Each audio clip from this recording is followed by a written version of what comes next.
Hello my CBSE champion बच्चों, आपका स्वागत है। आज के इस लेक्चर में बच्चों मैं बात करने वाला हूं साइंस में जो बायो के चैप्टर हैं उनसे जो पूछे जाने वाले बोर्ड एग्जाम में जो डायग्राम है वो कौन कौन से इंपॉर्टेंट डायग्राम है, उनका एक तरीके का ये लेक्चर वन शॉट है। यानी कि आप जब एनसीईआरटी टेक्स्ट बुक जो आपको साल भर पढ़नी है, कई बार पढ़नी है, उस एनसीईआरटी टेक्स्ट बुक को उठाओ और उस बायो के चैप्टर पढ़ो तो इन डायग्राम्स को जो मैं बता रहा हूं उनको पढ़ना, उनको समझना, उनको ड्रॉ करना मत भूलना, है ना। तो आइए सबसे पहले हम बात कर लेते हैं कि भाई डायग्राम में हम क्या पढ़ें, what to learn in diagram. Diagram में क्या पढ़ना होता है सर? तो सबसे पहली चीज जो आपको ध्यान रखनी है कि डायग्राम को ड्रॉ करना आना चाहिए। तो सबसे पहला काम क्या सीखिए? डायग्राम को ड्रॉ करना सीखिए। क्योंकि मान लीजिए कोई सब्जेक्टिव क्वेश्चन है और सब्जेक्टिव क्वेश्चन में आप अपना आंसर लिखने के बाद अगर डायग्राम बना दोगे, ठीक है, कई बार डायग्राम बनाने को कहा जाता है तो भाई बनाना ही पड़ेगा, और कई बार नहीं कहा जाता, लेकिन आंसर को सुंदर बनाने के लिए, आंसर को अट्रैक्टिव बनाने के लिए आप डायग्राम बना भी दोगे तो बहुत अच्छा रहता है। लेकिन बनाओगे तब जब प्रैक्टिस करोगे। तो सबसे पहला काम है कि डायग्राम को प्रैक्टिस कीजिए ड्रॉ करने की, ठीक है। अब कभी ऐसे क्वेश्चन भी आ जाते हैं कि डायग्राम बनाया जाता है, उसके पार्ट्स को लेबल करना होता है।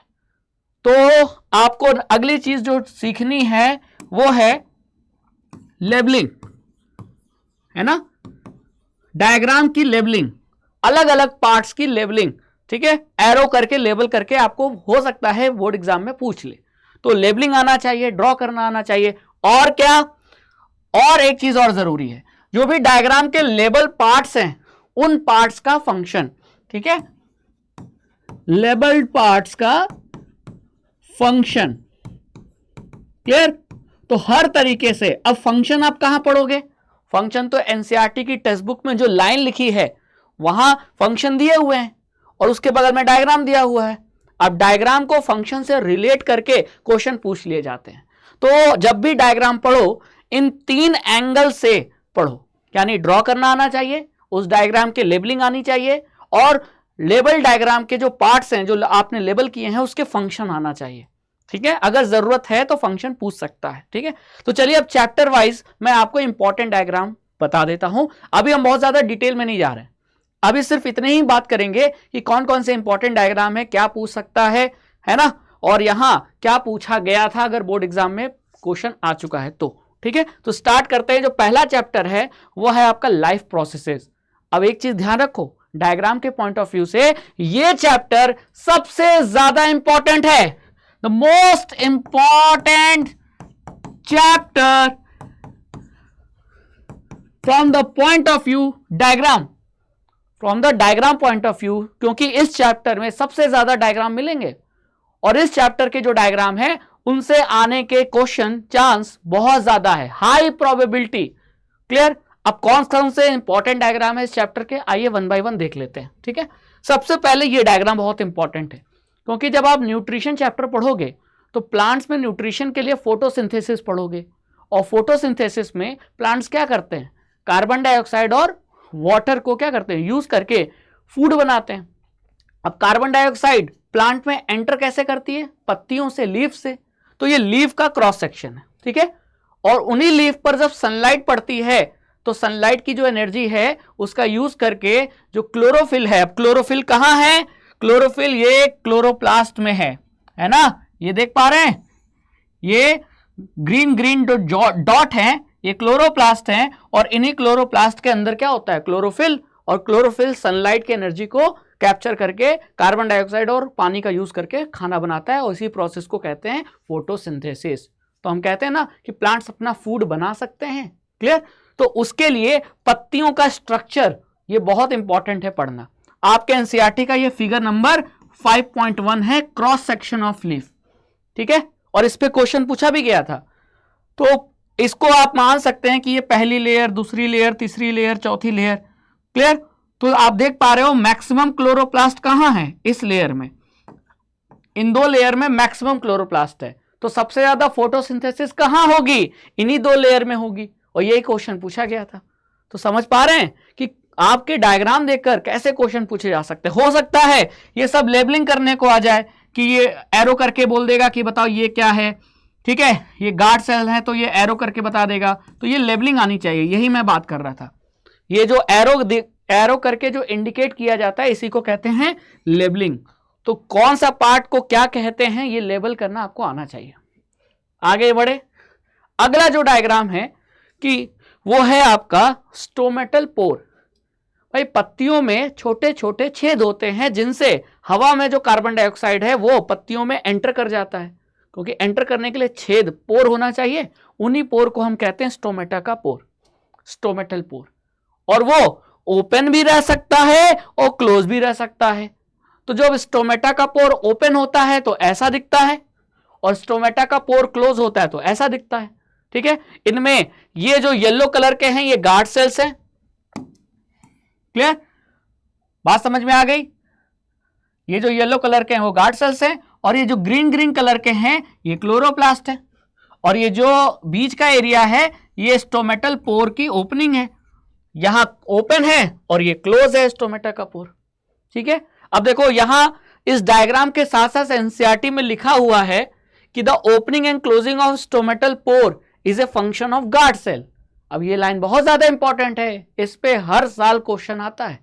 तो ये जो आपने डायग्राम में गार्ड सेल्स देखा, तो गार्ड सेल्स का फंक्शन क्या है? मैंने कहा था ना डायग्राम में लेबल पार्ट्स का फंक्शन पूछ लेता है।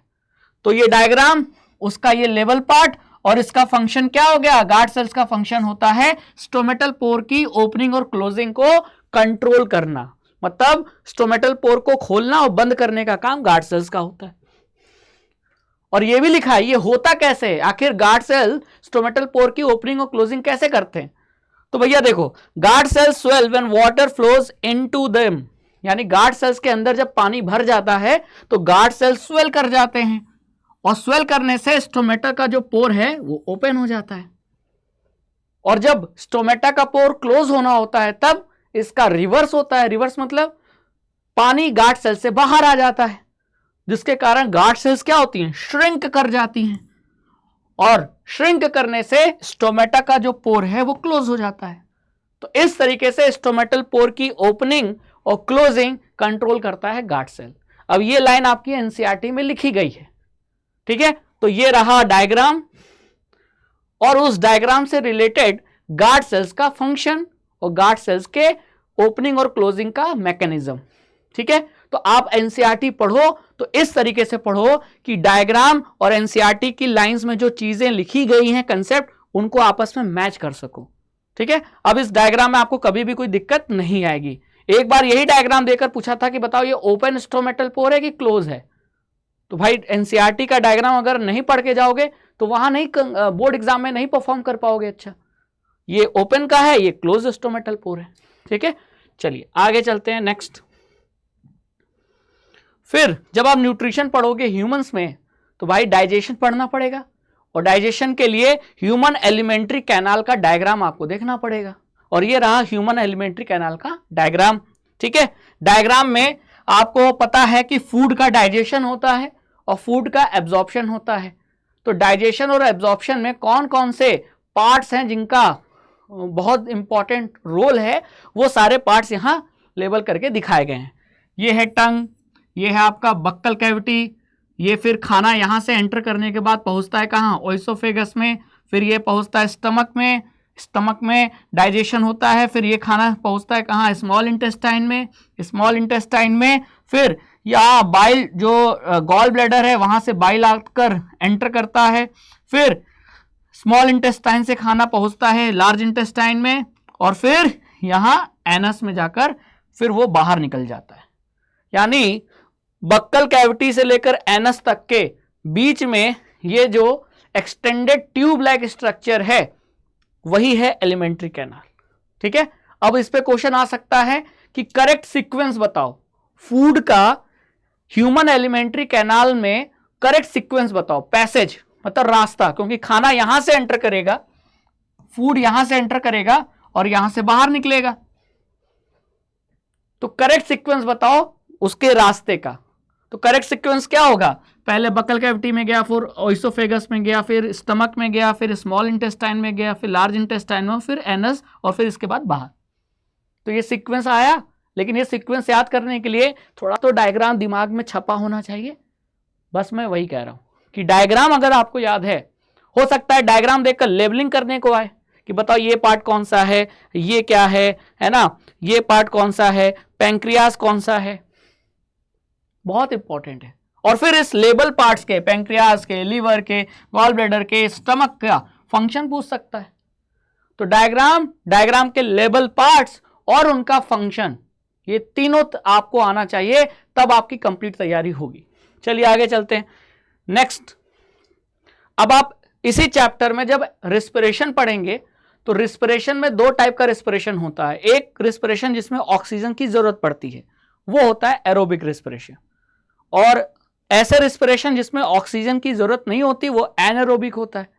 तो एरोबिक और एनारोबिक रिस्पिरेशन, और उन्हीं दोनों रिस्पिरेशन को यहां समझाया है। ठीक है, कि जो ग्लूकोज है, ग्लूकोज साइटोप्लाज्म किसका, सेल के साइटोप्लाज्म में ये ब्रेक डाउन हो जाता है पायरुवेट में, और फिर पायरुवेट ऑक्सीजन के प्रेजेंस में माइटोकॉन्ड्रिया में ये कार्बन डाइऑक्साइड, वाटर और एनर्जी में ब्रेक डाउन हो जाता है। तो रिस्पिरेशन से क्या मिला आपको, फूड से क्या मिला, एनर्जी मिली। क्योंकि इस रिस्पिरेशन में ऑक्सीजन की जरूरत पड़ी, तो ये कैसा रिस्पिरेशन है, ये वाला जो पार्ट है ये एरोबिक रिस्पिरेशन है। ठीक है, ये वाला पार्ट एरोबिक रिस्पिरेशन है। लेकिन हमारे मसल्स के सेल्स में ऑक्सीजन के एब्सेंस में पायरुवेट लैक्टिक एसिड और एनर्जी में टूट जाता है, तो यहां ऑक्सीजन की जरूरत नहीं पड़ी, तो ग्लूकोज का एनर्जी में जो कन्वर्जन हुआ, यानी ग्लूकोज से जो एनर्जी मिली हमारे मसल्स के सेल्स में, तो क्या वहां आपको ऑक्सीजन की जरूरत पड़ी, नहीं। तो ये वाला जो फ्लो चार्ट है, ये वाला जो सीक्वेंस है, ये आपका कैसा हो गया, एनारोबिक रिस्पिरेशन। ठीक है, अब यहां देखो लैक्टिक एसिड से क्वेश्चन आ चुका है कि जो लैक्टिक एसिड का फॉर्मेशन होता है यही हमारे मसल्स में क्रैम्प लाता है। हमारे थकान का कारण यही है, जब हम बहुत ज्यादा एक्सरसाइज कर लेते हैं तो जो मसल्स में क्रैम्प आते हैं उसका कारण क्या है, लैक्टिक एसिड।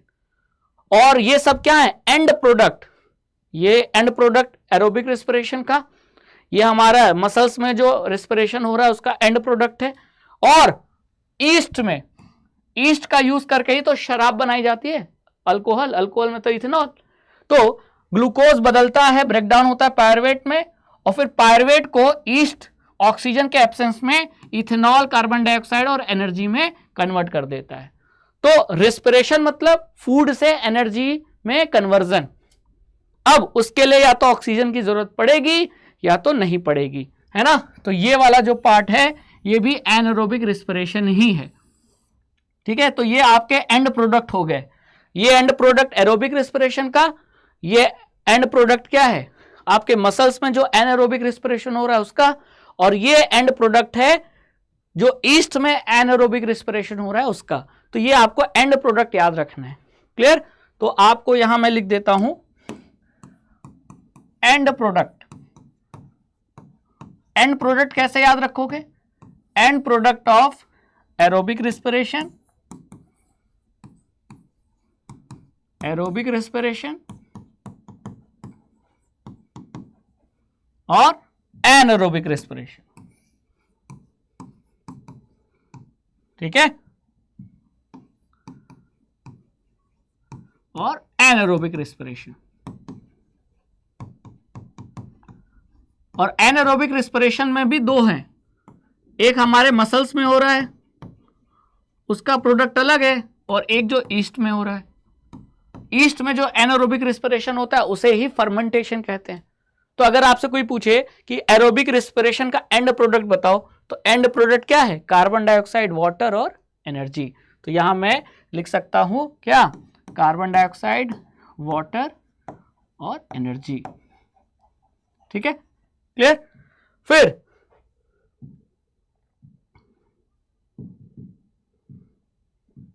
आ जाओ, अगर मसल्स में देखा जाए तो ग्लूकोज टूटा पायरुवेट में, ये कॉमन है, चाहे इन तीनों में ये स्टेप कॉमन है।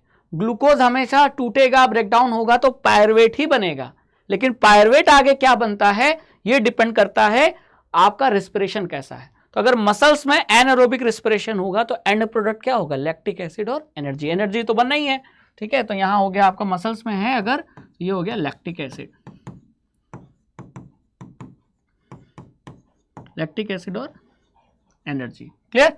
और अगर ईस्ट में देखा जाए तो ईस्ट में एंड प्रोडक्ट क्या है, इथेनॉल, कार्बन डाइऑक्साइड और एनर्जी। और ये इथेनॉल ही क्या होता है, अल्कोहल। तो इस प्रोसेस को हम फर्मेंटेशन भी कह सकते हैं। तो यहां मैं लिख देता हूं क्या है and product, ethanol, carbon dioxide और एनर्जी। बात समझ में आ गई। तो ये एंड प्रोडक्ट आपको याद रखना है। ये भी याद रखना है कि ग्लूकोज से पायरुवेट ब्रेकडाउन होगा तो कहां होगा, साइटोप्लाज्म में। ठीक है। और अगर पायरुवेट ब्रेकडाउन होगा कार्बन डाइऑक्साइड वाटर में तो ये कहां होगा, एरोबिक रिस्पिरेशन कहां होता है, तो ये जो इसका सेकंड स्टेप है ये माइटोकॉन्ड्रिया में होगा। ठीक है। ये सब चीजें याद रखनी है। क्लियर। चलो ये डायग्राम बहुत इंपॉर्टेंट है। चलो आगे चलते हैं।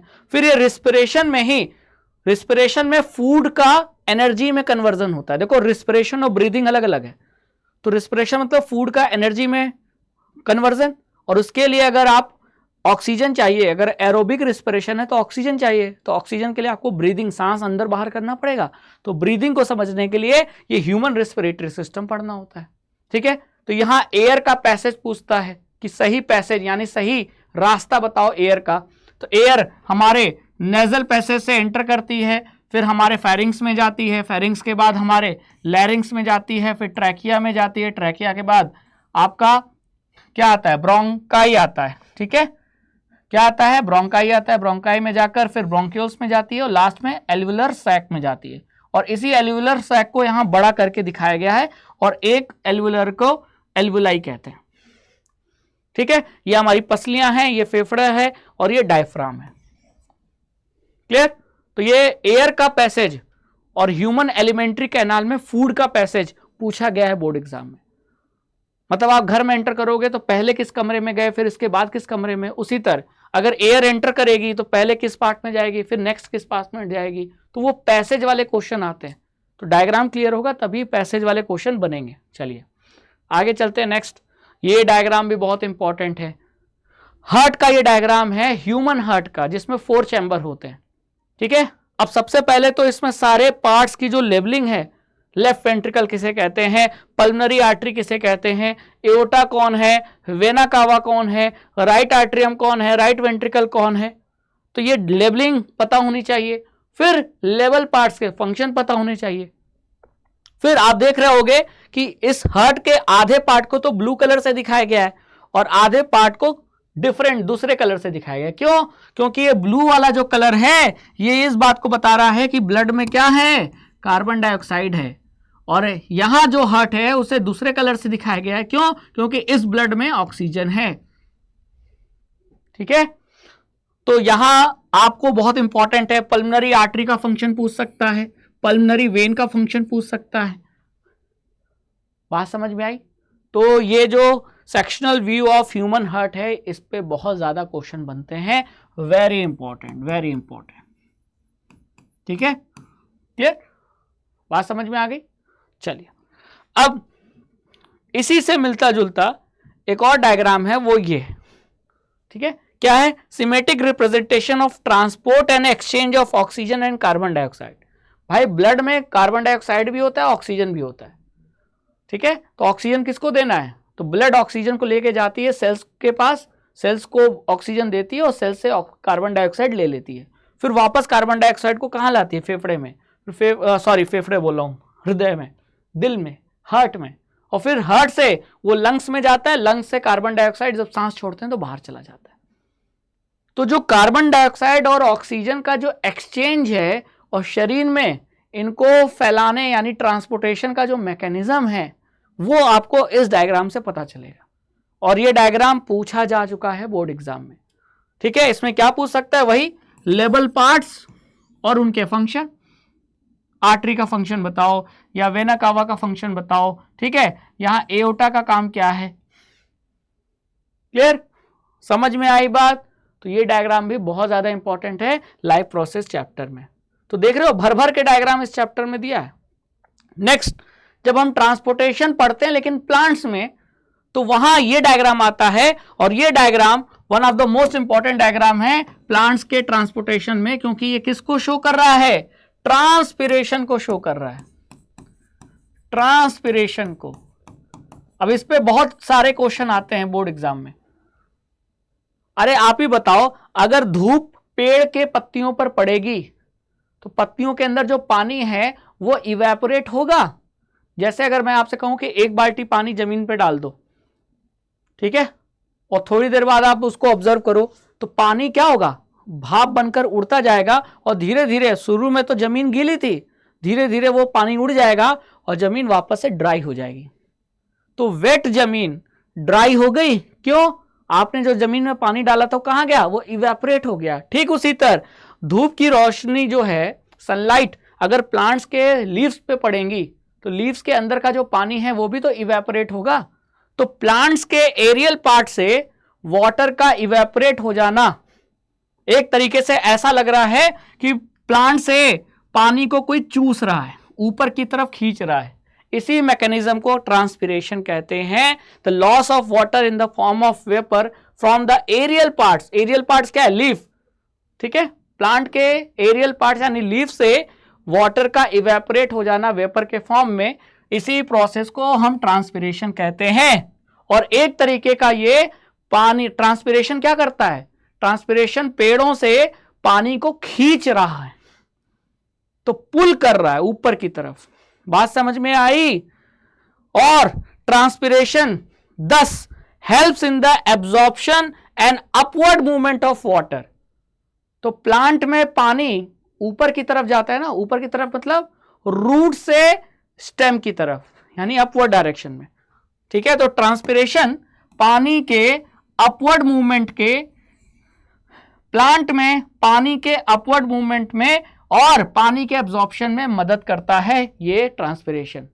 और पानी के साथ साथ मिनरल्स का भी एब्जॉर्प्शन हो जा रहा है, ठीक है, from roots to the leaves. यानी मिट्टी में जो पानी और मिट्टी में, सॉइल में जो पानी और मिनरल्स हैं वो पुल के कारण, ट्रांसपिरेशन के कारण वो खींचकर कहां जाते हैं, रूट्स में। फिर रूट से वो होते हुए पानी और मिनरल्स कहां जाते हैं, पत्तियों तक।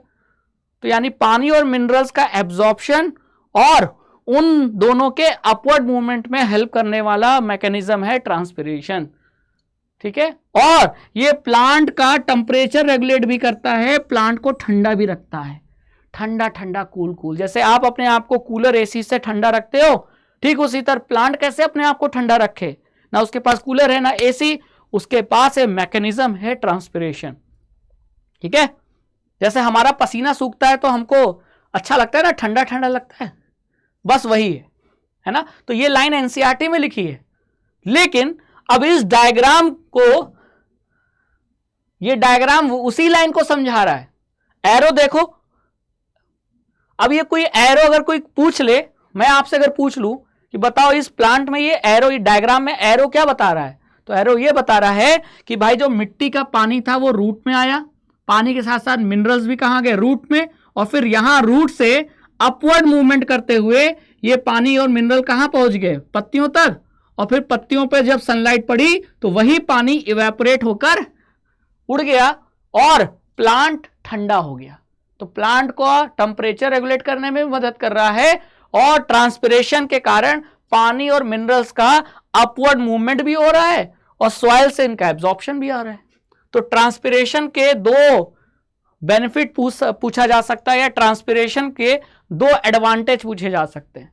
तो एक एडवांटेज है कि एब्जॉर्प्शन एंड अपवर्ड मूवमेंट में मदद करना, किसके, पानी और मिनरल्स के, और टेम्परेचर, प्लांट के टेम्परेचर को रेगुलेट करना।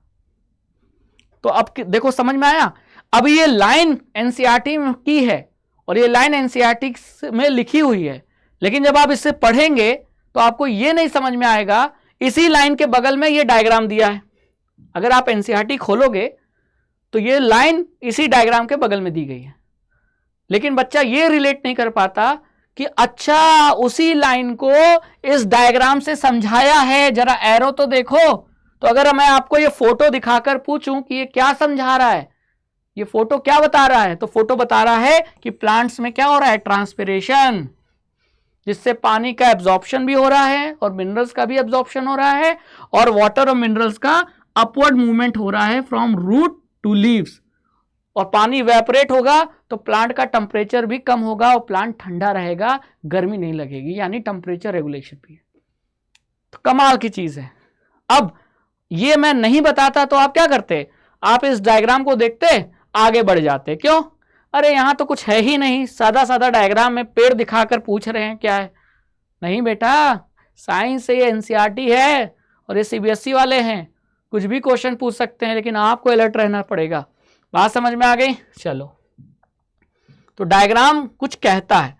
अब दिन के समय में एक लाइन ये भी लिखा है, दिन के समय में जब स्टोमेटा का पोर ओपन होता है तो जो ट्रांसपिरेशन है, सबसे ज्यादा पानी का जो मूवमेंट होता है वो ट्रांसपिरेशन का होता है, यानी transpiration pull becomes the major driving force in the movement of water in the xylem। देखो, प्लांट में जो पानी है उसे ऊपर से पुल भी किया जा रहा है और नीचे से पुश भी किया जा रहा है। दिन के समय पुल वाला फोर्स ज्यादा है, और ये पुल कौन कर रहा है? ट्रांसपिरेशन की वजह से पुल हो रहा है पानी, और नीचे से रूट प्रेशर के कारण ढकेला भी जा रहा है। लेकिन दिन के समय में ये खींचने वाला पावर ज्यादा है, यानी transpiration is the major driving force during the day time. अभी एनसीईआरटी में लिखा है। अब ये लाइन बच्चों को समझ में नहीं आती, अब समझ में आया है ना? यानी कि ये जो आप डायग्राम देख रहे हो, इस डायग्राम में दो चीजें हो रही हैं। पानी को नीचे से ऊपर की तरफ पुश भी किया जा रहा है। ये कौन कर रहा है? Root pressure. आप एनसीईआरटी पढ़ोगे तो वहां मिलेगा रूट प्रेशर। ये पानी को ऊपर पुश भी कर रहा है, ठीक है। और ट्रांसपिरेशन क्या कर रहा है? पानी को ऊपर की तरफ खींच भी रहा है, पुल भी कर रहा है, और पुल करने का काम ट्रांसपिरेशन का है। दिन के समय में पुश यानी रूट प्रेशर कम होता है, ट्रांसपिरेशन के कारण पानी ज्यादा चढ़ता है। रात में root pressure is the driving force, यानी ज्यादा पानी रूट प्रेशर के कारण प्लांट में अपवर्ड डायरेक्शन में चढ़ता है। लेकिन दिन के समय में जो पानी ऊपर चढ़ रहा है वो ज्यादातर ट्रांसपिरेशन के कारण होता है। इसीलिए लिखा है कि during the day time when stomatal pore is open, transpiration is the major driving force in the movement of water in the xylem. ठीक है। फिर ये नेक्स्ट जब आप एक्सक्रीशन पढ़ोगे तो वहां ये डायग्राम आएगा। इस डायग्राम में आपको दो चार बात ध्यान रखनी है कि ये किडनी का स्ट्रक्चर है। किडनी में यूरिन बनता है। यूरिन यूरेटर से होते हुए कहां स्टोर हो जाती है? यूरिनरी ब्लैडर में, और फिर समय समय पर ये यूरेथ्रा से यूरिन बाहर निकलती है। तो यूरिन का पैसेज क्या है? किडनी से यूरेटर। ठीक है, ये दोनों यूरेटर है। तो pair of kidneys, pair of ureter, इसके बाद यूरिन कहाँ है? यूरिनरी ब्लैडर में, और फिर कहाँ? यहाँ यूरेथ्रा से बाहर हो गया। तो ये यूरिन का पैसेज हो गया। तो ये डायग्राम भी इंपॉर्टेंट है। अब किडनी के अंदर बहुत सारे नेफ्रॉन पाए जाते हैं, ठीक है। लेकिन उसके पहले जरा ये देख लो कि the excretory system of human beings का, इंसानों का एक्सक्रीटरी सिस्टम किसका बना है? Pair of kidney. पेयर मतलब दो, है ना। जैसे जोड़ी जिसको कहते हैं, जूता हम जो हमेशा जोड़ी में, पेयर में खरीदते हैं। मोजे हम हमेशा पेयर में, चप्पलें हमेशा पेयर में खरीदते हैं। ऐसा तो है नहीं एक पैर का खरीद लिया दूसरा पैर नंगा है, ऐसा नहीं होता। ठीक है। तो pair of kidneys, pair of ureters, urinary bladder, urethra. और यही चीज आप डायग्राम में दिख रही है, pair of kidneys, pair of ureter, urinary bladder, urethra. तो एनसीईआरटी की लाइन को डायग्राम से समझ में आ गया। बस यही तो करना है, ऐसे करना है। Urine produce in the kidney passes through the ureters into the urinary bladder where it is stored until it is released through urethra। तो किडनी से यूरिन यूरेटर के थ्रू कहाँ आता है? यूरिनरी ब्लैडर में, वहां स्टोर होता है और समय समय पर यूरेथ्रा से बाहर निकल जाता है। तो वही लाइन लिखी है एनसीईआरटी की। फिर किडनी के अंदर यूरिन को बनाने में, यानी यूरिन फॉर्मेशन में कौन, और ब्लड को फिल्टर करने का काम कौन कर रहे हैं? नेफ्रॉन। ये नेफ्रॉन का स्ट्रक्चर है। एक किडनी के अंदर बहुत सारे लाखों नेफ्रॉन पाए जाते हैं और हर नेफ्रॉन दिखने में कुछ ऐसा होता है। तो ये नेफ्रॉन का स्ट्रक्चर है। अब यहां भी लेवलिंग ग्लोमेरुलस क्या होता है, ठीक है, ये बोमेंस कैप्सूल क्या होता है। सबसे ज्यादा इंपॉर्टेंट है ये ट्यूबुलर पार्ट ऑफ नेफ्रॉन, बहुत ज्यादा इंपॉर्टेंट है। ठीक है। अब ब्लड को फिल्टर करने का काम किया जाता है नेफ्रॉन में, ठीक है। लेकिन जब ब्लड को फिल्टर करते हैं तो जो नीचे कचरा आया, उस कचरे में कुछ काम की चीजें अभी भी रहती हैं। तो काम की चीजें बॉडी वापस क्या करेगी, एब्जॉर्ब करेगी। तो एक बार एब्जॉर्प्शन तो स्मॉल इंटेस्टाइन में हो चुका है, तो अब जो दोबारा एब्जॉर्प्शन हो रहा है इसीलिए उसको नाम दिया गया रीएब्जॉर्प्शन। और सभी चीजों का रीएब्जॉर्प्शन नहीं होगा, कुछ खास चीजों का जो बॉडी के लिए इंपॉर्टेंट है, इसीलिए सेलेक्टिव रीएब्जॉर्प्शन। ठीक है, तो जो हमारे काम की चीजें हैं वो क्या हैं, ग्लूकोज, एमिनो एसिड, सॉल्ट और मेजर अमाउंट ऑफ वाटर। यानी कि यहां ब्लड फिल्टर हुआ तो यहां फिल्टर, जैसे आप लोग चाय को छानते हैं तो चाय पत्ती ऊपर रह जाती है और नीचे चाय निकल आती है, तो जो चाय नीचे निकली वही फिल्ट्रेट है, एक तरीके से ऐसा समझ लीजिए।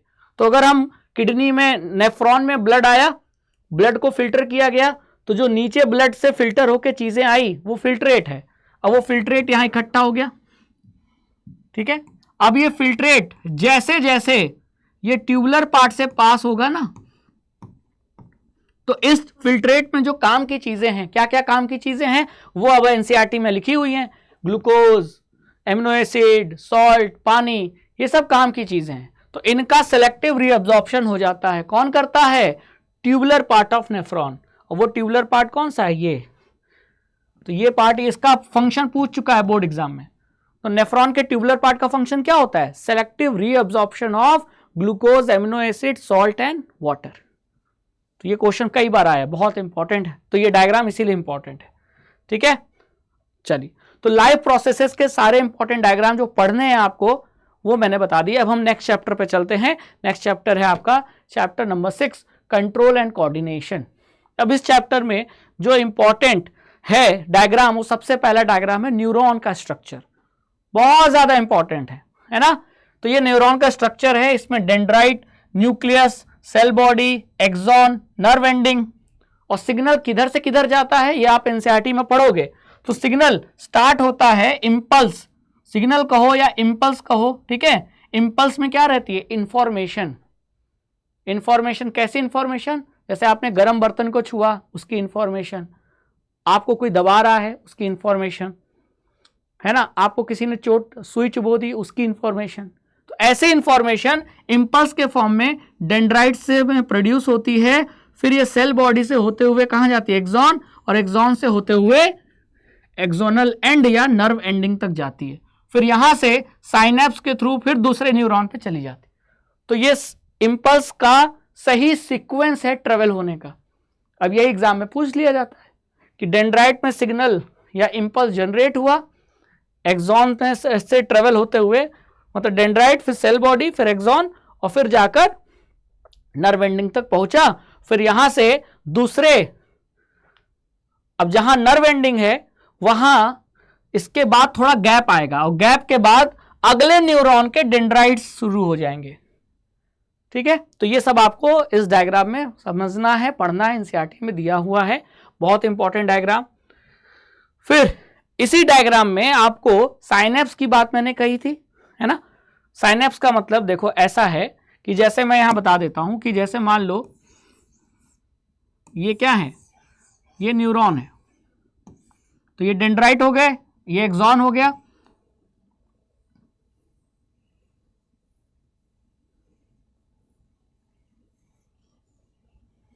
क्लियर है ना, ये एक्सोनल एंड।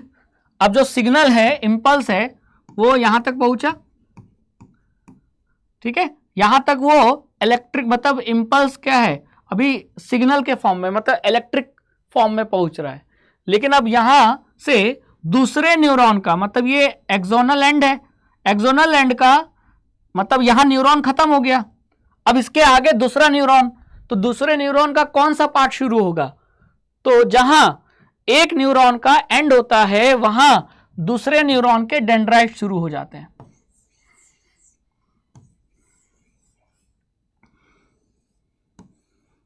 ये ऐसे,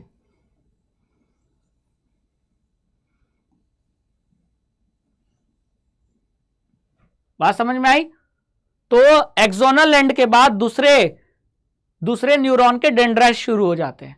अब इन दोनों न्यूरॉन्स का बीच का ये जो गैप है ना, ये गैप जो देख रहे हो, ये जो गैप है इसी को साइनेप्स कहते हैं। ठीक है, तो कुछ ऐसा ही साइनेप्स आपको यहां देखने को मिल रहा है कि ये देखो, ये क्या है, एक्सोनल एंड, और एक्सोनल एंड के बाद फिर ये क्या है, मसल। तो यहां एक तरीके का साइनेप्स बन रहा है। तो इसी साइनेप्स को हम कहते हैं न्यूरोमस्कुलर जंक्शन, जहां न्यूरॉन्स का मसल की सेल के साथ क्या हो रहा है, एक जंक्शन बन रहा है, एक साइनेप्स बन रहा है। तो a similar synapse finally allows the delivery of impulse from the neurons to the other cell such as muscle cell और ग्लैंड। तो जहां न्यूरॉन आकर मसल की सेल के साथ मिलती हैं, साइनेप्स बनाती हैं और इंपल्स को ट्रांसफर करती हैं मसल्स तक, ऐसे जंक्शन को न्यूरोमस्कुलर जंक्शन कहते हैं। ये उसका डायग्राम है, इंपॉर्टेंट है। ठीक है, चलिए फिर इसमें रिफ्लेक्स आर्क का, इस चैप्टर में जो डायग्राम है बहुत इंपॉर्टेंट, रिफ्लेक्स आर्क का डायग्राम और इसका पाथ, लेबलिंग के साथ साथ पाथ सीक्वेंस, कि यहां से जो सिग्नल है सबसे पहले रिसेप्टर के पास आया। सिग्नल किसका सिग्नल, आपने गर्म बर्तन को छुआ और आपको बर्तन गर्म लगा, तो इसका सिग्नल रिसेप्टर के पास आया। ठीक है, रिसेप्टर से होते हुए कौन ले गया, सेंसरी न्यूरॉन। सेंसरी न्यूरॉन इस सिग्नल को कहां लेके गई, स्पाइनल कॉर्ड में। स्पाइनल कॉर्ड के पास किसके पास गया, रिले न्यूरॉन के पास। फिर रिले न्यूरॉन से ये सिग्नल कहां आया, मोटर न्यूरॉन के पास, और मोटर न्यूरॉन इस सिग्नल को कहां दे रही है, इफेक्टर। इफेक्टर क्या है, मसल्स। तो यहां न्यूरॉन्स का मसल्स के साथ साइनेप्स बन रहा है, तो यहां न्यूरोमस्कुलर जंक्शन बन रहा होगा। तो सिग्नल कैसे फ्लो हुआ, रिफ्लेक्स एक्शन का जो सिग्नल है वो रिसेप्टर, रिसेप्टर से सेंसरी न्यूरॉन, फिर रिले न्यूरॉन, फिर मोटर न्यूरॉन और फिर इफेक्टर। इफेक्टर क्या है, मसल्स। तो ये पाथ को ही रिफ्लेक्स आर्क कहते हैं, और इसके वजह से जो मोशन हुआ वो रिफ्लेक्स मोशन। ठीक है, रिफ्लेक्स एक्शन, मोशन नहीं, रिफ्लेक्स एक्शन। क्लियर। तो रिफ्लेक्स एक्शन कौन कंट्रोल करता है, ये क्वेश्चन एग्जाम में बहुत बार आ चुका है, ब्रेन की स्पाइनल कॉर्ड। तो याद रखना, बोर्ड एग्जाम का ये बहुत अच्छा ऑब्जेक्टिव क्वेश्चन है कि reflex action is controlled by spinal cord. ठीक है, चलिए आगे चलते हैं नेक्स्ट। फिर ये ह्यूमन ब्रेन का डायग्राम है। ह्यूमन ब्रेन के अलग अलग पार्ट्स को यहां लेबल कर किया गया है, और इन पार्ट्स के फंक्शन भी पूछे जा सकते हैं। जैसे कि आप यहां देख पा रहे हो कि फोर ब्रेन, मिड ब्रेन और हाइंड ब्रेन। तो ब्रेन को 3 पार्ट में डिवाइड कर दिया गया। फिर हाइंड ब्रेन में मेडुला है, इसका फंक्शन बहुत बार आता है। सेरेबेलम है, इसका फंक्शन पूछा जाता है। ठीक है, फिर यहां फोर ब्रेन में जो सेरेब्रम है, इसका फंक्शन पूछा जाता है। हाइपोथैलेमस, ये जो ग्लैंड यहां दिख रही है, इसका फंक्शन पूछा जाता है। बात समझ में आ गई, क्लियर। और यह भी पूछा गया था कि ब्रेन को स्पाइनल कॉर्ड से कौन जोड़ता है, तो वो होगा आपका मेडुला। ये है ना मेडुला, मेडुला के बाद स्पाइनल कॉर्ड, और मेडुला के पहले तो सब ब्रेन है। तो मेडुला स्पाइनल कॉर्ड के बीच में जो है वो मेडुला है, मतलब स्पाइनल कॉर्ड और ब्रेन के बीच में जो कनेक्टिंग लिंक है वो मेडुला है। तो ऐसे क्वेश्चन भी आते हैं। तो ह्यूमन ब्रेन का पार्ट है ये लेबलिंग, और उसके फंक्शन भी पूछे जा सकते हैं। नेक्स्ट, फिर जब प्लांट में आप ट्रॉपिक मूवमेंट पढ़ोगे तो यहां फोटोट्रॉपिज्म का ये डायग्राम है जो आपको पूछा जा सकता है, बोर्ड एग्जाम में पूछा भी है। और ये डायग्राम देकर अगर आपसे पूछा जाए कि बताओ ये कौन सा ट्रॉपिज्म है, फोटोट्रॉपिज्म, हाइड्रोट्रॉपिज्म, कीमोट्रॉपिज्म और क्या कहते हैं जियोट्रॉपिज्म, तो फिर आंसर क्या होगा, तो लाइट के वजह से मूवमेंट हो रहा है प्लांट में, तो ये लाइट मतलब फोटोट्रॉपिज्म का ये एग्जाम्पल है। तो ये क्वेश्चन आ चुका है बोर्ड एग्जाम। ठीक है, क्लियर। लेकिन अगर यही डायग्राम कुछ ऐसा हो तो ग्रेविटी के कारण रूट्स नीचे जाते हैं और ग्रेविटी से दूर शूट जाता है। तो ये ग्रेविटी के कारण मूवमेंट हो रहा है प्लांट में, तो ऐसे ट्रॉपिक मूवमेंट को हम क्या कहते हैं, जियोट्रॉपिज्म। क्या, जियोट्रॉपिज्म। तो ट्रॉपिक मूवमेंट जिसमें स्टिमुलस का काम ग्रेविटी करे वो ट्रॉपिक मूवमेंट जियोट्रॉपिज्म कहलाता है, और ये उसका डायग्राम है। तो यही डायग्राम देकर आपसे 4 ऑप्शन दे देगा, पूछ लेगा बताओ क्या है। तो ये डायग्राम एनसीईआरटी में है, बहुत इंपॉर्टेंट। फिर इस चैप्टर में आते हैं एंडोक्राइन ग्लैंड्स, जो कि कम्युनिकेशन में, कोऑर्डिनेशन में मदद करते हैं। तो मेल और फीमेल दोनों की बॉडी में एंडोक्राइन ग्लैंड्स होते हैं, कुछ कॉमन होते हैं और कुछ स्पेसिफिक होते हैं। जैसे कॉमन की बात करें, थायराइड मेल्स में भी होता है और फीमेल में भी होता है। हाइपोथैलेमस मेल फीमेल दोनों में होता है। पिट्यूटरी मेल फीमेल दोनों में होता है। एड्रेनल मेल फीमेल दोनों में होता है, लेकिन कुछ स्पेसिफिक होते हैं, जैसे टेस्टिस केवल मेल में होता है, ओवरी केवल फीमेल में होता है। तो ये एंडोक्राइन ग्लैंड्स का लोकेशन है हमारे बॉडी में, तो इनकी लेबलिंग और इन हार्मोन्स, इन ग्लैंड से जो हार्मोन बनते हैं उन हार्मोन्स का फंक्शन पूछा जा सकता है। फंक्शन एनसीईआरटी की टेक्स्ट बुक में दिए गए हैं, तो डायग्राम को अच्छे से पढ़ लो, समझ लो और लेबलिंग के साथ याद रखना कौन सा पार्ट क्या है। जैसे मान लो कि एग्जाम में क्वेश्चन बनेगा, इसको x कर देगा, इसको y, इसको z और इसको t, ठीक है। अब 4 ऑप्शन बना देगा कि x थाइमस है, y पैंक्रियाज है, z आपका एड्रेनल है और t क्या है, थायराइड है, तो गलत हो गया। तो इसी तरह 4 ऑप्शन बना देगा। सही ऑप्शन क्या होगा कि x थाइमस है, y पैंक्रियाज है, z थायराइड है और t एड्रेनल ग्लैंड है ना। तो लेबलिंग भी याद करना पड़ेगा। चलो नेक्स्ट, अब आते हैं नेक्स्ट चैप्टर पे। तो 2 चैप्टर के इंपॉर्टेंट डायग्राम जो पढ़ने हैं आपको, और ये कब पढ़ने हैं, जब आप एनसीईआरटी का ये चैप्टर पढ़ रहे होगे उसी समय डायग्राम को भी पढ़ते चलो, और डायग्राम पढ़ने के बाद फिर उसको बनाना सीखो, फिर उसकी लेबलिंग देखो, और फिर एनसीईआरटी में कुछ लेबल पार्ट्स के अगर फंक्शन दिए हैं तो फंक्शन पढ़ो, ऐसे पढ़ना है। अब हाउ डू ऑर्गेनिज्म रिप्रोड्यूस, इसमें जो पहला एग्जाम जो डायग्राम इंपॉर्टेंट है वो आता है कि जब आप पढ़ोगे mode of reproduction in single organism, ठीक है, तो यहां आपको नाम आएगा फिजन का, और फिजन 2 टाइप का होता है, बाइनरी और मल्टीपल। बाइनरी से 1 से 2 बनते हैं, जैसे एमोइबा में बाइनरी फिजन देखने को मिलता है।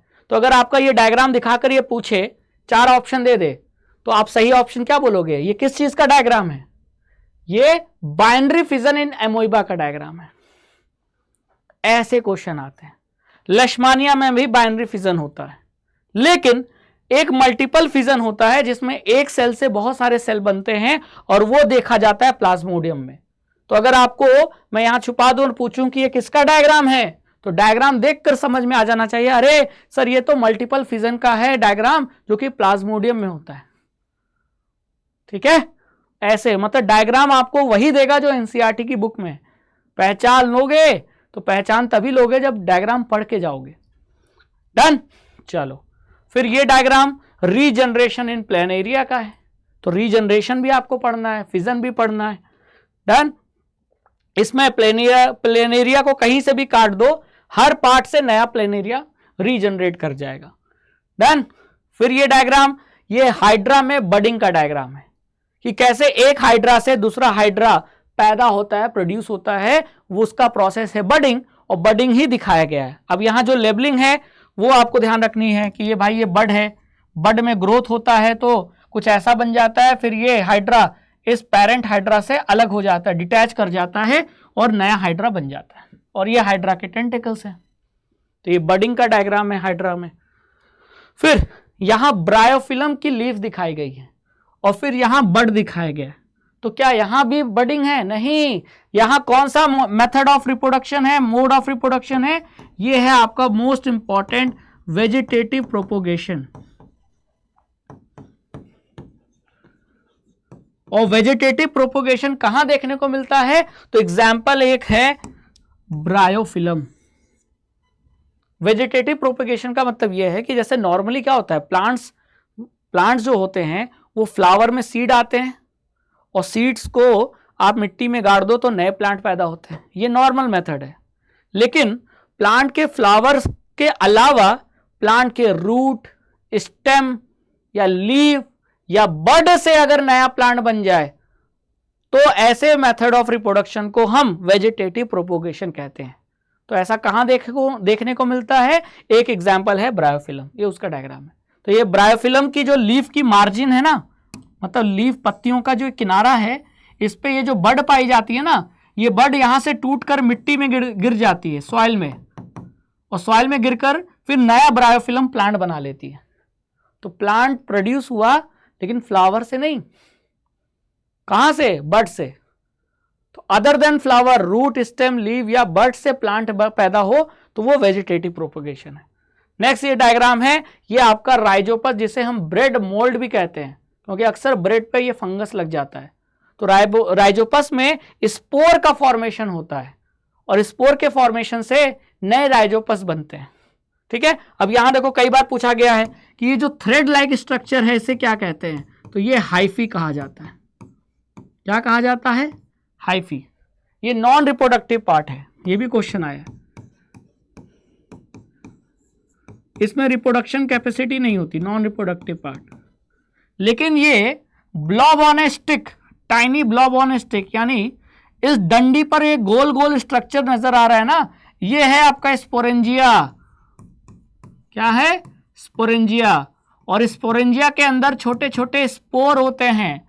जो स्पोरेंजिया फेवरेबल कंडीशन आता है तो फट जाता है, तो अंदर के स्पोर सराउंडिंग में बिखर जाते हैं और उसी स्पोर से नए राइजोपस पैदा हो जाता है। तो इसका मतलब स्पोरेंजिया क्या है? स्पोरेंजिया आपका रिप्रोडक्टिव पार्ट है राइजोपस का। तो ये क्वेश्चन आया है। ठीक है, चलो फिर सेक्सुअल रिप्रोडक्शन इन प्लांट में आपको ये फ्लावर का लॉन्गिट्यूडनल सेक्शन बहुत इंपॉर्टेंट है। ठीक है, इसमें आपके मेल रिप्रोडक्टिव पार्ट फ्लावर के, जिसको हम स्टेमन कहते हैं, जिसके दो पार्ट होते हैं, एंथर और फिलामेंट, वो याद रखना है। Female reproductive part stigma, style और ओवरी, और तीनों को एक साथ कहते हैं पिस्टल।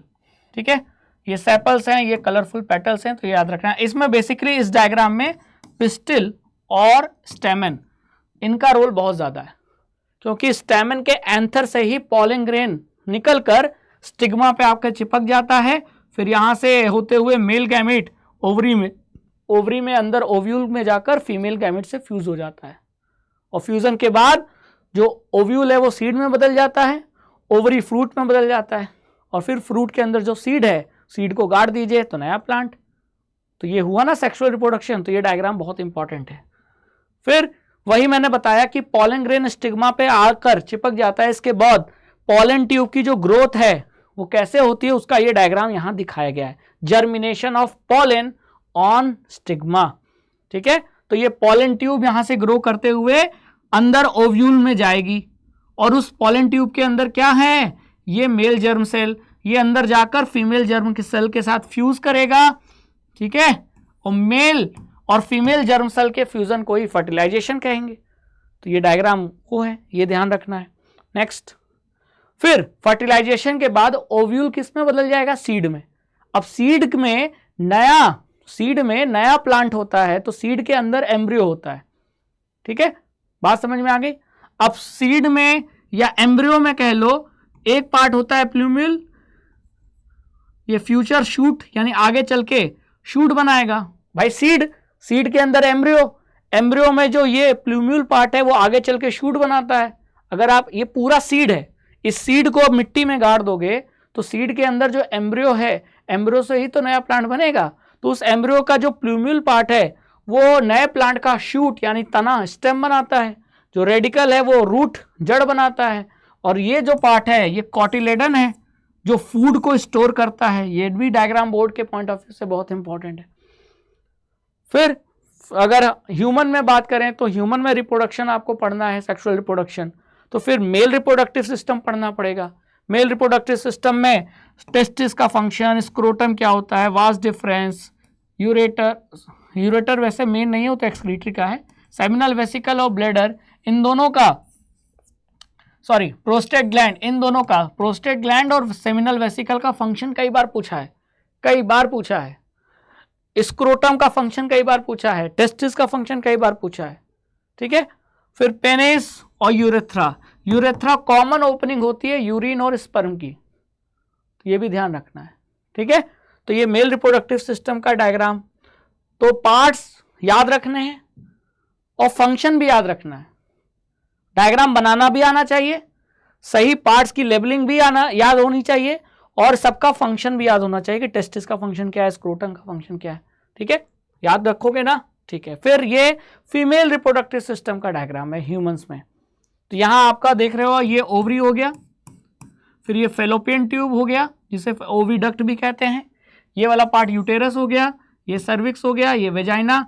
स्पर्म की एंट्री यहां से होती है, वेजाइना से होते हुए यूटेरस में जाता है, यूटेरस से होते कहाँ जाता है, फेलोपियन ट्यूब में, और फेलोपियन ट्यूब में ही स्पर्म और एग का फ्यूजन होता है। एग कहाँ से निकला? ओवरी से, इधर से स्पर्म आया और यहां कहीं फ्यूजन होता है फेलोपियन ट्यूब में, जिससे हम फर्टिलाइजेशन भी कहते हैं। तो ये डायग्राम भी पढ़ना है। फिर चैप्टर 8 में आ जाते हैं। चैप्टर 8 है आपका हेरिडिटी। यहां डायग्राम बहुत कम है, ठीक है। अब एक डायग्राम ये है, ये क्या दिखा रहा है, ये आपका क्रॉसिंग है। एक कैरेक्टर को लेकर अगर क्रॉस किया गया तो वो क्रॉसिंग ये दिखाया गया है डायग्राम में, ठीक है। बात समझ में आ गई। तो जो मेंडल लॉ ऑफ इनहेरिटेंस है वो इस डायग्राम से साबित होता है। तो जरा देखो डायग्राम में क्या किया गया है। दो प्लांट लिया गया, कैपिटल टी और स्मॉल टी वाले, दोनों को क्रॉस किया गया। तो F1 जनरेशन में सारे प्लांट कैसे मिले, F1 जनरेशन में ये पेरेंट जनरेशन, ये F1 जनरेशन में सारे प्लांट टॉल मिले। कैपिटल टी स्मॉल टी तो चलेगी डोमिनेंट की, डोमिनेंट वही है जो कैपिटल है, उसके वजह से प्लांट टॉल रहेगा। तो सारे प्लांट क्या रहे, टॉल। अब ऐसे दो प्लांट को हमने क्रॉस किया, कैपिटल टी स्मॉल टी, तो इनको क्रॉस करके जब F2 जनरेशन पैदा हुआ उसमें कैपिटल टी स्मॉल टी, तो तीन तो टॉल थे, एक ड्वार्फ था। तो फिनोटिपिक रेशियो यानी दिखने में जो करेक्टर है वो होता है फिनोटाइप, और जो जीन का मेकअप है, जीन का सेट है, वो होता है जीनोटाइप। तो दिखने में तीन टॉल एक ड्वार्फ, तो फिनोटाइप क्या हुआ 3:1, और जीनोटाइप 1:2:1। तो वही चीज यहां डायग्राम के फॉर्म में है, ठीक है। अब ये क्रॉस करके आपसे अगर पूछ लिया जाए, ये क्वेश्चन पूछा गया है कि इनमें से देखो एक फ्लावर वॉयलेट कलर का था, एक व्हाइट कलर का, तो अब आपको बताना है कि इनमें से डोमिनेंट ट्रेट कौन सा है। तो आप क्या देखते हो, F1 जनरेशन में सारे प्लांट टॉल थे, और प्लांट का टॉल होना क्या है, डोमिनेंट। तो यानी F1 जनरेशन में केवल डोमिनेंट ट्रेट ही एक्सप्रेस होता है। F1 जनरेशन में कभी भी रेसेसिव कैरेक्टर कभी एक्सप्रेस नहीं होता, ठीक है। तो अगर F1 जनरेशन में सारे के सारे फ्लावर वॉयलेट हैं, इसका मतलब कि वॉयलेट ही डोमिनेंट है, क्योंकि F1 में केवल डोमिनेंट एक्सप्रेस होता है। तो यानी वॉयलेट यहां आपका क्या है, डोमिनेंट है, और जो व्हाइट कलर का फ्लावर वो रेसेसिव कैरेक्टर है। और डोमिनेंट और रेसेसिव का F2 जनरेशन में रेशियो क्या मिलता है, देखो 3:1 मिलता है। वही तो यहां मिला कि तीन वॉयलेट कलर के हैं, एक व्हाइट कलर का है, तो 3:1। तो ये मेंडल लॉ ऑफ इनहेरिटेंस को समझाया गया है एक कैरेक्टर को लेकर। लेकिन अगर दो कैरेक्टर को लेकर अगर हम मेंडल लॉ ऑफ इनहेरिटेंस को समझें, तो फिर ये आपका डायग्राम दिया हुआ है एनसीईआरटी में। तो जो लास्ट में रेशियो आता है वो 9:3:3:1 आता है, ठीक है। तो ये डायग्राम आप जरूर देख के जाना, ये दो कैरेक्टर को लेके है। फिर नेक्स्ट डायग्राम ये देख रहे हैं, ये सेक्स डिटर्मिनेशन है, ह्यूमंस में सेक्स डिटर्मिनेशन, उसका ये डायग्राम है। ये बनाने को भी आ जाता है, लेबलिंग करने को आ जाता है। मेल फीमेल, मेल जो स्पर्म पैदा करता है वो एक्स क्रोमोसोम या वाई क्रोमोसोम, दो वैरायटी का स्पर्म पैदा करता है, क्योंकि मेल का जो 23rd पेयर ऑफ क्रोमोसोम है वो XY होता है, लेकिन फीमेल का XX होता है। तो फीमेल जो भी एग प्रोड्यूस करेगी वो एग में केवल X क्रोमोसोम होगा, लेकिन फादर या मेल जो स्पर्म बनाएगा वो दो वैरायटी का, X और Y वाला। अब अगर फीमेल का एग फादर के या मेल के स्पर्म X वाले से फ्यूज हो जाए तो ये दोनों X हो जाएंगे, और XX होने पर जो जेंडर होगा बच्चे का वो क्या होगा, गर्ल। और अगर ये Y क्रोमोसोम एग वाले क्रोमोसोम, X वाले क्रोमोसोम जो एग का है उससे फ्यूज हो जाए तो कंडीशन क्या हो जाएगी, XY, तो जेंडर क्या हो जाएगा, बॉय। और गर्ल और बॉय होने के चांसेस कितने हैं, 50-50%, क्योंकि 50-50% ही तो X और Y टाइप वैरायटी के स्पर्म बने। दो में से एक X है एक Y है,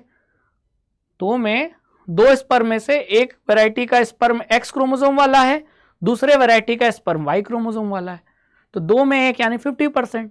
तो गर्ल और बॉय होने के भी चांस कितने हैं, 50%। यहां आपको डायग्राम से साफ साफ लिखा हुआ है।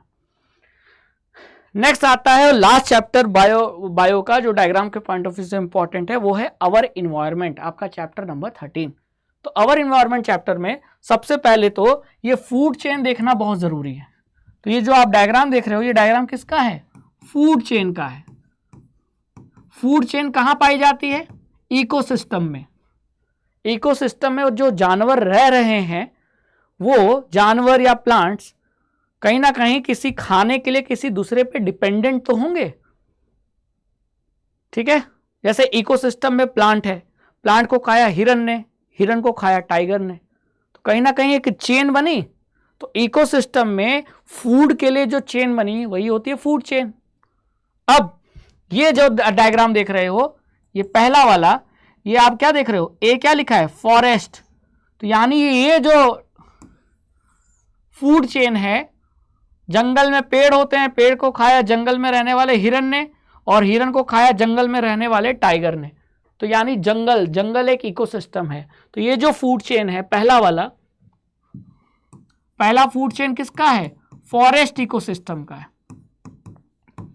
तो एग्जाम में अगर आ जाएगा कि draw a food chain of forest ecosystem, यानी फॉरेस्ट इकोसिस्टम का एक फूड चेन ड्रॉ कीजिए, तो आपको ये डायग्राम ड्रॉ करना होगा।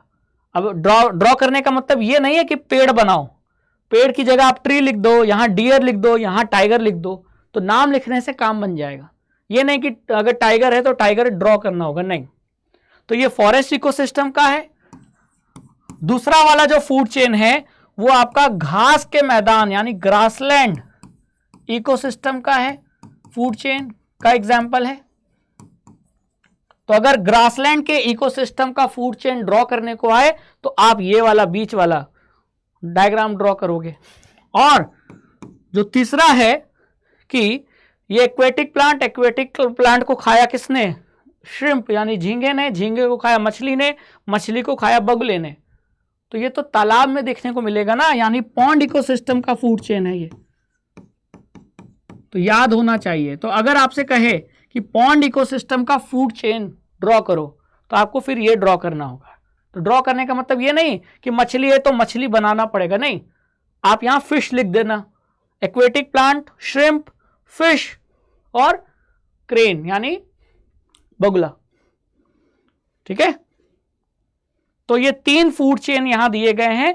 पहला वाला फॉरेस्ट इकोसिस्टम का, दूसरा वाला ग्रासलैंड इकोसिस्टम का, और तीसरा वाला पॉन्ड इकोसिस्टम का। अभी जो फूड चेन है इसमें कई स्टेप होते हैं ना, जैसे ये पहला स्टेप, ये दूसरा स्टेप, ये तीसरा स्टेप, और हर स्टेप पे कोई ना कोई जानवर है या प्लांट है। तो फूड चेन में हर स्टेप को ही क्या कहते हैं? Trophic level. तो ये ट्रॉफिक लेवल का है। तो कहीं भी फूड चेन में देखो सबसे पहले कौन आएगा? प्लांट आएंगे, प्लांट, है ना। तो फूड चेन का जो पहला ट्रॉफिक लेवल है, पहला ट्रॉफिक लेवल वो प्लांट्स का होता है। और प्लांट्स खाना बनाते हैं, खाना प्रोड्यूस करते हैं, इसीलिए उन्हें कहा जाता है प्रोड्यूसर। तो ये पहला ट्रॉफिक लेवल। फिर इनको खाया, प्लांट्स को किसने खाया? शाकाहारी जानवर, यानी वो कंज्यूमर हुए, तो primary consumer, second trophic level. Third trophic level secondary consumer. Fourth trophic level tertiary consumer. तो ये मत सोचना कि सर यहां प्राइमरी लिखा था तो यहां आपने 1 क्यों नहीं लिखा, 2 क्यों लिखा? अरे प्राइमरी कंज्यूमर है, लेकिन ट्रॉफिक लेवल तो सेकंड है ना, क्योंकि पहला ट्रॉफिक लेवल तो प्रोड्यूसर का है। फिर यहां आपको पढ़ने को मिलेगा कि प्रोड्यूसर की जो केवल 10% एनर्जी ही आगे ट्रांसफर होती है, और फिर यहां भी आगे 10% ही होगी, यहां भी आगे 10% ही होगी। तो अगर बोल दिया कि यहां 10 जूल एनर्जी है, तो बताओ प्रोड्यूसर के लेवल पे कितनी एनर्जी होगी? ऐसे क्वेश्चन आते हैं, ठीक है। तो ये ट्रॉफिक लेवल का डायग्राम बहुत इंपॉर्टेंट है। अब इकोसिस्टम में बहुत सारे फूड चेन होते हैं, और हर फूड चेन आपस में एक दूसरे से कनेक्टेड रहता है, इंटरलिंक्ड रहता है, क्योंकि एक ही जानवर को कई सारे जानवर खाते हैं, और कई सारे जानवर को एक ही जानवर खा सकता है। तो बहुत सारे फूड चेन जब आपस में इंटरलिंक हो जाते हैं तो एक जाल जैसा बन जाता है, जिसे हम कहते हैं फूड वेब। तो ये फूड वेब का डायग्राम है। तो अगर गौर से देखोगे तो इस फूड वेब में बहुत सारा फूड चेन है। एक ये फूड चेन, एक ये फूड चेन, एक ये फूड चेन, एक ये फूड चेन, ठीक है, एक ये फूड चेन, फिर एक ये फूड चेन, बहुत सारे फूड चेन है ना, बहुत सारे फूड चेन। किसी फूड चेन में ट्रॉफिक लेवल ज्यादा है, किसी फूड चेन में ट्रॉफिक लेवल कम है, लेकिन ये बहुत सारे फूड चेन का आपस में इंटरलिंक्ड है, जिसे फूड वेब कहते हैं। तो ये फूड वेब का डायग्राम है, ठीक है। और फिर आता है कि किसी भी इकोसिस्टम में जो एनर्जी है वो लगातार कम हो रही है, क्योंकि मैंने बोला था कि सबसे ज्यादा एनर्जी प्रोड्यूसर के पास, और उसके पास जितनी एनर्जी है उसका केवल 10% ही आगे जाता है, तो यानी कम जाएगा। फिर उसका भी 10% यानी और कम। तो ऊपर जाने पर, ट्रॉफिक लेवल में ऊपर जाने पर एनर्जी हमेशा कम होती जाती है, और एनर्जी का फ्लो हमेशा प्रोड्यूसर से कंज्यूमर के तरफ होगा। तो ये यूनिडायरेक्शनल है कि नहीं, एक ही डायरेक्शन में हो रहा है। तो वही यहां दिखाया गया है कि flow of energy in an ecosystem. तो सनलाइट की एनर्जी किसको मिली, प्रोड्यूसर को। प्रोड्यूसर यानी प्लांट्स, उन्होंने फोटोसिंथेसिस से खाना बनाया, खाने से को हर्बीवोरस ने खाया, तो एनर्जी उनको ट्रांसफर हुई, फिर उससे कार्निवोरस को, फिर उससे टॉप कार्निवोरस को। तो एनर्जी का फ्लो हमेशा एक ही डायरेक्शन में हो रहा है, इसीलिए कहा गया है कि यूनिडायरेक्शनल फ्लो ऑफ एनर्जी, ये उसका डायरेक्शन है, यूनिडायरेक्शनल फ्लो ऑफ एनर्जी।